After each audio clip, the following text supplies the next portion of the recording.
주셨네. 언제나 새 힘을 주시네.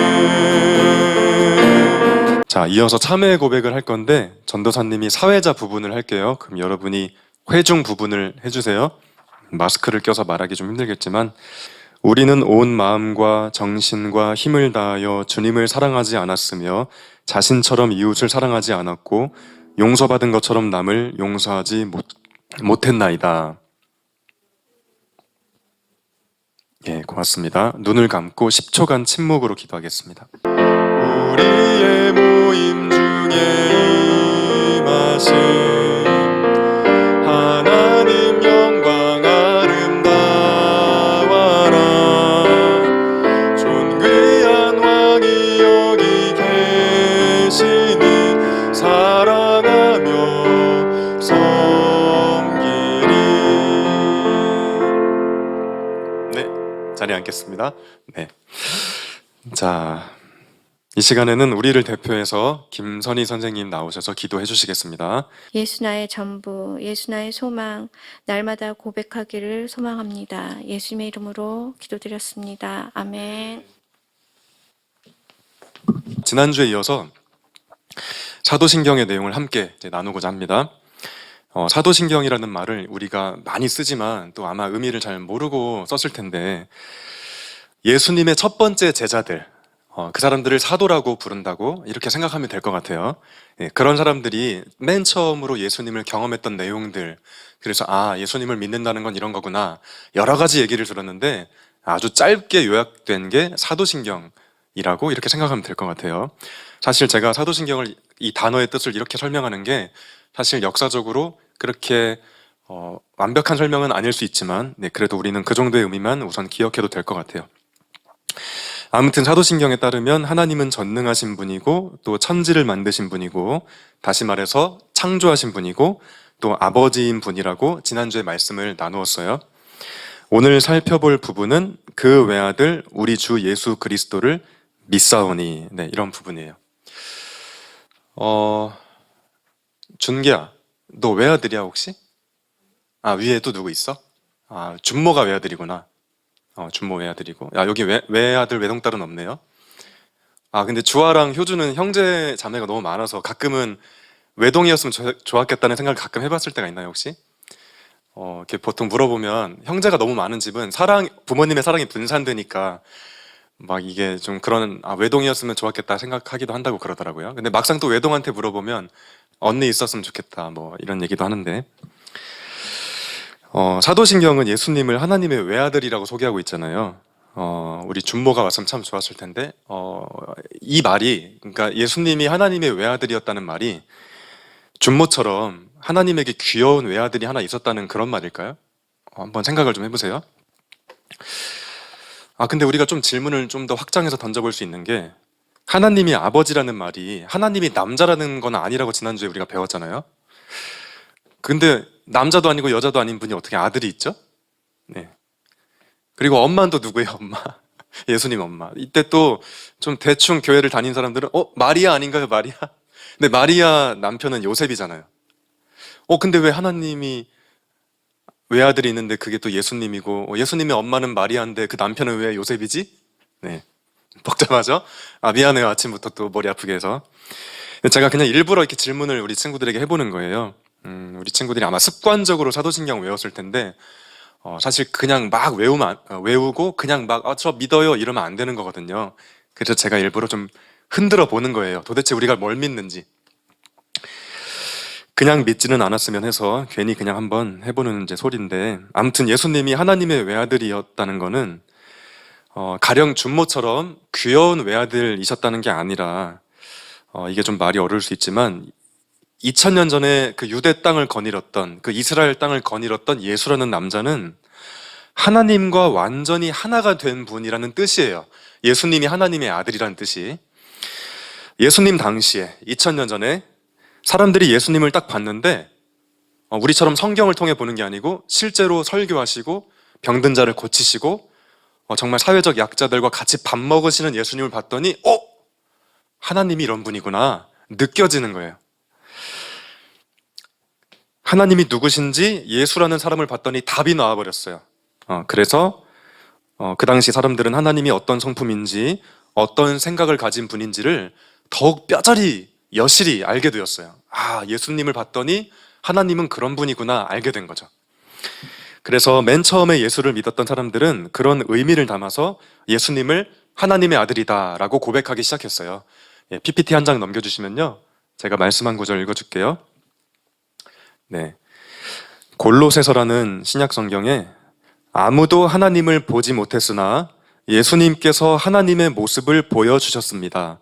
그리스도는 이 세상 만물보다 먼저 계신 분입니다. 네, 그래서 이런 얘기가 있는 거죠.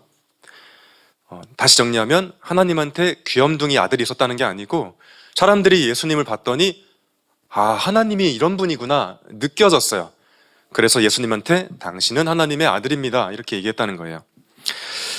자, A가 B의 아들이다 라는 말은 그냥 정보죠. 우리 효주가 윤덕진 집사님의 딸이다, 이건 그냥 정보예요. 우리 현서가 김정민 성도님의 아들이다, 이거 그냥 정보죠, 정보. 아무런 감동이 안 돼요. 누가 누구의 아들이다, 누가 누구의 딸이다, 아, 그냥 그렇구나 하는 얘기지 아무런 감동이 없어요. 자, 그런데 예수가 하나님의 아들이라는 말은 정보가 아니에요. 예수가 어떤 삶을 살았는지를 하나님의 아들입니다 하는 고백 속에 표현하고 있는 거예요.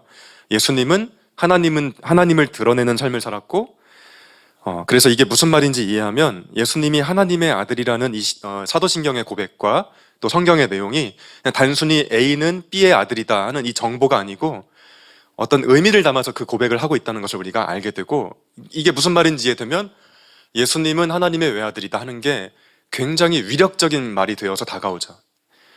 왜 그걸 그렇게 사용하는지 알게 되면. 저도 예전엔 몰랐는데. 자, 근데 한 가지 질문이 또 생겨요. 아들이면 아들이지 왜 외아들일까? 네, 요 얘기는 맨 마지막에 해드릴게요. 네. 자, 세이 호호. 자, 무척 경건한 분위기 속에 예배가 진행되고 있어서 제가 괜찮은 척하고 있지만 무척 뻘쭘합니다. 자, 조금 더 살펴볼 건 뭐냐면 이 사도신경에 따르면 이 외아들인 예수님을 또 누구로 소개하고 있죠? 주라고 소개하고 있고 또 그리스도라고 소개하고 있죠.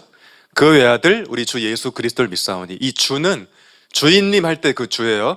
그러니까 예수님은 주님이다, 바꿔 말하면 주인이시다, 이 얘기를 사도신경이 알려주고 있고 또 그리스도다 이렇게 그런 얘기를 하고 있는데, 먼저 이 주님에 대해서 생각해 보면 그 외아들 우리 주 예수, 예수님은 주님이신데 예수님은 우리의 주인이다, 이 바꿔 말하면 어떤 말이 되겠어요? 예수님을 주님 이렇게 부르는 사람은 자기 자신이 그 주님의 종이라는 말이 되겠죠? 그렇게 안 써 있지만 당연히 그런 의미죠. 내가 예수님을 주님이라고 부르는 순간 나는 종입니다, 이런 뜻이에요. 종은 주인의 뜻을 따라야 하는데 사실 종이라는 말이 어떤 의미에서는 좀 안 좋은 말일 수도 있겠어요. 근데 이게 오해하면 안 되는 게, 예수님이 우리의 주님이셔서 우리가 주님의 종이라는 말은 우리의 자유를 억압하고 고유한 개성을 말살하겠다는 뜻은 아니에요. 이걸 정말 조심해야 될 것 같아요. 제가 개인적으로 아쉽게 생각하는 게, 이 기독교인들의 언어, 교회 다니는 사람들만이 쓰는 그 언어 속에 자기를 비하하는 요소가 참 많다고 느낄 때가 있어요. 아, 나는 뭐 못났어, 나는 아무것도 못해. 그리고 그런 식으로 자신을 낮추는 게 좋은 믿음이라고 생각하는 것 같아요. 뭐 때에 따라서는 그런 고백이 필요할 때도 있겠지만 이 전체적으로 볼 때 좋은 생각은 아니라는 생각이 저는 들어요. 제가 설교를 준비하면서 어떤 목사님 책을 읽어봤는데 PPT를 하나 넘겨주시면, 네, 이건 좀 같이 읽어볼까요? PPT 시작. 예수는 징징거리는 사람들의 주가 아니다. 네, 좀 센 말인데 예수는 징징거리는 사람들의 주가 아니다. 네, 이건 우리 친구들이 평생 기억했으면 좋겠어요. 여러분 스스로를 비하하고 그러면 안 된다는 의미에서 제가 이 말을 하는 거예요. 내가 종이다, 예수님은 주님이다, 나는 종이다 할 때 이게 자기를 비하하라는 건 아니에요. 그리고 예수님이 우리를 억압한다는 얘기도 아니에요. 일단 이 얘기를 하고 넘어가고요. 아무튼 예수님이 우리 주님이고 혹은 주인이라는 거는 무슨 말이냐, 예수님이 이 땅에서 시작하신 하나님 나라 운동에 나도 참여하겠다는 그런 뜻이에요. 하나님 나라를 시작하신 예수님의 삶과 정신이야말로 내 삶의 전부라는 뜻이 예수님은 주님입니다. 그리고 나는 종입니다. 이런 뜻이죠. 하나님 나라가 뭐냐? 하나님이 아닌 것이 숭배받는 세상이 무너지고 사람이 사람 대접받지 못하는 세상이 무너지는 거예요. 이게 말이 좀 어려울 수 있는데, 신이 아닌 것을 신처럼 떠받드는 세상은 반드시 인간을 괴롭히는 열매를 맺게 돼 있어요. 가령 돈을 신으로 섬긴다고 해봐요. 그 돈을 신처럼 떠받들면서 그 신의 자리에 올라선 사람들, 아주 소수의 부자들은 자기가 신의 대리자가 되어 모든 걸 휘두를지 몰라도 그런 세상은 반드시 피눈물 나는 사람이 있게 마련이죠. 예를 들어서 얘기를 하는 거예요. 신이 아닌 걸 신처럼 떠받들면 반드시 누군가는 피해를 보게 되어 있고 상처 입게 되어 있고 슬픔 속에 자신의 인생을 살게 돼 있어요. 네. 그런 세상을 우리는 지옥이라고 말하죠. 예수님은 그런 세상을 그만 끝내자, 이제는 제발 끝내자, 새로운 세상을 열자, 이런 얘기를 하셨어요. 그런데 그게 못마땅했던 사람들이 작당 모의를 해가지고 예수님을 십자가에 처형해 버리신 것이 성경의 내용이고요. 자, 우리가 하나님 나라를 향한 예수님의 비전에 깊이 공감하고 그분이 가신 길을 따라 걷고 싶을 때만이 우리는 예수님을 향해서 당신은 나의 주님이십니다, 나의 주인이십니다, 나는 주님의 종입니다, 이렇게 말할 수 있는 거죠. 자, 작년 여름인가 가을인가 제가 잘 기억 안 나는데, 아무튼 그때 김씨 성을 가진 모 중학생, 여자 중학생 제 기억에는 사무실에서 웹툰을 보다가, 저랑 그 친구밖에 없었는데 갑자기 소리를 쳤어요. 둘 중에 누군지 지금 옥신각신하고 있는데, 네, 제가 누구라고 말 안 할게요. 근데 뭐라고 했냐면, 남자친구 사귀고 싶다, 갑자기. 저는 일하고 있었고, 효준가 주한가 둘 중에 한 명이에요. 이따. 네, 주아인 것 같습니다. 네, 작년엔 중학생이 아니었으니까요. 갑자기 주아가 갑자기 한 모 여학생이 웹툰을 보다가, 그러니까 아마 그 로맨틱한 웹툰 뭐 그런 거였던 것 같아요. 갑자기 너가 그랬어. 남자친구 사귀고 싶다. 나 진짜 황당했잖아. 나 일하고 있는데 갑자기 아무도, 너랑 나랑만 있었어. 근데 갑자기 책상을 이렇게 하면서 남자친구 사귀고 싶다. 주아야, 우리 산이 어떠니? 교회에서 만나고 그래라. 또 클럽 가서 만나지 말고. 그거 확진 걸리고 그러니까. 자, 아무튼 진짜 그렇게 얘기했어요. 이 녹음을 해놨어야 되는데. 난 너무 귀여웠지, 그 소리치는 게. 그리고 그 마음을 이해했죠. 저도 중학생 때 진짜 맨날 그런 생각했으니까. 난 여자친구 언제 사귀지? 맨날 그래가지고 전혀 이상하게 들리지 않았어요. 근데 나는 중고등학교 때는 한 번도 여자친구 못 사귀어봤어요. 그래서 막 사귀는 사람들 부러워하고, 그래서 나 결혼할 수 있을까? 근데 언제 그랬냐 했는데 대학 가자마자 여자들하고 말도 잘하고 뭐 그랬는데. 자, 아무튼 제가 연애 좀 해봐서 아는데, 이 얘기를 왜 꺼내냐면, 제가 연애 전문가거든요. 연애를 하면은 효주야, 넌 잘 모르지? 혹시 아나? 왠지 아는 눈빛인데, 연애를 하면 어떤 현상이 벌어지냐면 세상의 중심이 내가 아니라 그 사람으로 이동해요. 효주는 알아듣는 것 같아요. 경험자 같아요. 네. 준기는 전문가 표정인데요. 네. 맞는 말씀이에요. 이런 표정으로. 네. 세상의 중심이 내가 아니라 그 사람으로 이동해요. 그 사람을 중심으로 모든 게 이렇게 생각이 이렇게 되는 거죠. 예를 들면 맛있는 거 먹어도 엄마가 생각 안 나고 여자친구 생각 나고 그렇게 되죠. 네. 근데 그것이, 그러니까 내가 사라지고 그 사람이 이렇게 도드라지게 나타나는데, 그게 굴욕적으로 느껴지지 않아요. 나는 사라지고 그 사람이 떠오르는데 그게 당연해져요. 더 그렇게 됐으면 좋겠어요. 자, 이게 좀 비슷한 예가 될지는 모르겠지만은 예수님이 주님이 되는 것도 마찬가지예요. 내가 없고 예수님이 중요한 분이 점점 되는데 그게 굴욕적이지 않아요. 이게 연애를 해봐야 이게 알아듣는데, 아무튼 그게 굴욕적이지 않고 오히려 그게 너무 좋아요. 그게 기독교인의 믿음이고 신앙생활이에요. 제가 예를 좀 엉뚱한 걸로 예를 들었는데, 그래서 그 고백이 점점 잘 되면 나는 예수님 한 분이면 충분하구나, 또 이렇게 고백돼요. 그리고 그런 고백을 하는 사람들을 통해서 하나님은 이 땅에 하나님 나라를 확장해 가세요. 네. 이거 좀 어려운 얘기일 수 있지만 그래도 제가 일부러 연애 얘기를 좀 비유를 들었는데 예수님을 믿는 건 그런 것 같아요. 예. 자, 다음으로 그리스도라는 말을 살펴볼게요. 우리가 보통 예수님이라는 말도 쓰지만 예수 그리스도라는 말도 익숙하죠. 대표 기도하시는 분들이 자, 이 모든 말씀 예수 그리스도 이름으로 기도합니다. 그래서 이게 꼭 한 세트로 묶여 있잖아요.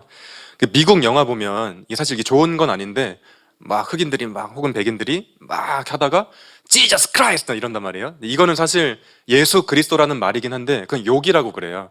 그래서 Jesus Christ가 그때는 욕으로 쓰이는 거라서 좋은 얘기는 아닌데 아무튼 한글로 예수 그리스도, 영어로 Jesus Christ 같은 말인데 이게 우리가 오해를 하면은 마치 이 영어 이름처럼 예수가 이름 같고 그리스도가 성 같잖아요. 미국 이름은 이름이 앞에 있고 성이 뒤에 있으니까 지저스 크라이스트, 지저스가 이름이고 크라이스트가 성인가? 이렇게 오해할 수가 있는데 그게 아니라 사실 이 메시아라는 단어가 있는데 이걸 영어로 크라이스트로 번역했고 크라이스트를 그리스도로 또 한국 사람들이 번역했어요. 그러면 메시아가 뭔 말인지 알아야겠죠? 메시아. 이 메시아는 뭐냐면 로마 제국에서 고통받던 이스라엘 백성들이 하나님의 구원을 기다리면서 썼던 말이에요. 하나님 우리에게 메시아를 보내주십시오. 하나님 우리 너무 힘들어요. 메시아를 보내주세요. 이때 썼던 말이 메시아예요. 그러니까 구원자 정도로 말을 이해하면 될 것 같아요. 자, 맨 처음 기독교인들이 예수님을 그리스도로 혹은 메시아로 불렀던 이유는 그래서 이제 어렵지 않죠. 예수님을 봤더니 저분이 바로 하나님이 보내신 메시아구나. 하나님이 보내신 구원자구나. 좀 이거 해석을 해보면 하나님은 고통받는 우리를 모른 채 하지 않으셨구나 정도로 이 말을 이해하면 될 것 같아요. 예수님을 향해서 그리스도다, 메시아다 이 말을 했던 것은 이제 그런 의미가 될 거예요. 이 땅에 하나님 나라 운동을 일으키신 저분이야말로 메시아고 그분을 따르는 삶이야말로 구원이구나 라는 생각을 담아서 예수는 그리스도다 이렇게 말했다는 거죠. 자, 이제 마지막으로 이제 왜 예수님이 하나님의 아들인데 그냥 아들이 아니고 외아들인지 요 얘기를 이제 해볼게요. 기독교인들은 예수님을 사랑한다는 표현을 쓰죠. 혹은 하나님을 사랑한다 이 말도 써요. 다른 종교와 구별되는 지점이 여기 있는 것 같아요. 제가 지금까지 또 공부해오고 다른 종교인을 경험해 볼 때 불교에 다니는 친구가 부처님을 사랑해요 이렇게 말하는 건 못 들어본 것 같아요. 나는 산신령을 사랑해요 이 말도 못 들어본 것 같아요. 그냥 믿습니다 뭐 그런 거죠. 그게 차이점이라면 차이점인 게 기독교인들은 하나님을 사랑합니다, 예수님을 사랑합니다 그런 얘기를 해요. 아주 독특한 우리만의 표현이죠. 아무튼 사랑이라는 거는 유일한 대상이 있다는 뜻이에요. 만약에 제가 오늘 아침에 출근하면서 제 아내한테 여보 사랑해 라고 말 못하고 왔네요. 앞으로는 열심히 하겠습니다. 여보 사랑해 라고 했는데 제가 오늘 지나가다 풍년마을 지나가다가 굉장히 예쁜 어떤 뭐 아줌마? 예쁜 아가씨? 또 봤어요. 그런 판단을 할 수 있잖아요. 되게 예쁘신 분이다. 근데 제가 갑자기 오늘부터 저분한테 사랑한다고 고백해야겠다. 아줌마, 아가씨 번호 좀 알려주세요. 만약에 제가 그러면 아침에 여보 사랑해 하고 나왔는데 제가 다른 여자한테 그러면 그리고 제 아내가 그걸 알게 되면 제 아내가 피눈물이 나겠죠. 그렇죠? 효주야, 그렇지. 네 남자친구가 예전에 그 남자친구가 앞으로 생길 그 남자친구가 양다리를 걸치면 안 되는 거잖아, 그렇지? 효주만 사랑해야지. 효주한테 꽃다발 100송이 막 안 되겠다. 그건 10만 원 하니까 안 되겠고 하여튼 그런 거 주면서 다른 여자한테도 그러면 진짜 나쁜 거지.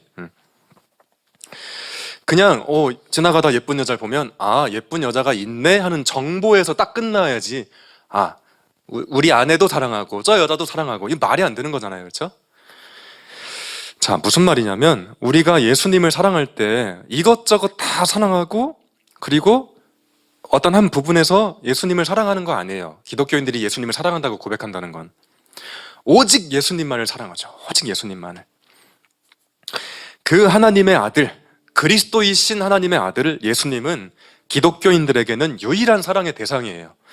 그래서 맨 처음에 예수를 통해 하나님을 경험하고 하나님이 누구신지 깨닫고 그분을 쫓아 살고 싶었던 사람들은 예수님을 하나님의 아들이라고 고백하는 것도 모자라서 유일한 나의 하나님이십니다 라는 고백 때문에 외아들이라고 불렀어요. 그냥 아들이라고 해도 말은 되는데 나는 예수님만을 사랑합니다. 그래서 그 앞에 외자가 붙은 거예요. 외아들, 당신만을 나는 사랑합니다. 자, 말씀을 정리할게요. 자, 오늘 설교가 조금 어려웠을 수도 있다는 생각이 드는데, 아무튼 우리 사랑하는 중고등부 친구들, 제가 생각할 때 예수님이 하나님의 외아들로 고백되는 사람, 또 예수님이 주님으로 고백되는 사람, 예수님이 그리스도로 진짜 고백되는 사람, 그 사람은 세상이 뭐라 해도 가장 성공한 사람이고 가장 멋있는 사람이고 가장 행복한 사람이라고 저는 그렇게 믿어요. 그렇다고 해서 삶에 어려움이 없고 모든 일이 술술 풀린다는 뜻은 아니지만, 그렇지만 저는 자신 있게 말할 수 있어요.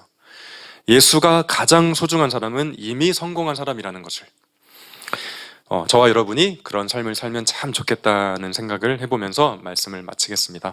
자, 오늘은 아까 두 번째로 불렀던 찬양을 같이 힘차게 부르면서 설교 말씀을 마칠게요. 예수 닮기 원해. 주와 반주가 좀 어색하게 나올 수도 있어요. 미리 얘기하지만 그래도 한번. 네, 조금 더 빠르게 볼게요.